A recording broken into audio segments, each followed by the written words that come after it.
Good morning sa lahat. Nandito naman tayo para mag-feed ng kalaman sa larangan ng teknolohiya. May gagawin naman tayong mga cellphone. Ayan. 3 unit. Hindi ko na pinakita yung pagbakas ng mga ito kasi sa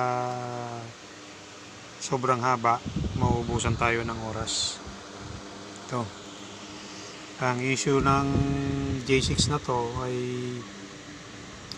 ayaw mag-power. At itong isa naman ay water damage din. Ayan ang kuha niya. Vision pa lang niya. Ayan. Corroded na yung sa may charging board. At ito ring isa.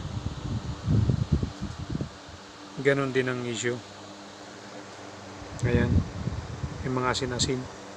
Dahil nga mga may-ari nito ay ang hanap buhay sa dagat, kaya hindi may iwasan na malaglag ang kanilang mga cellphone sa tubig dagat.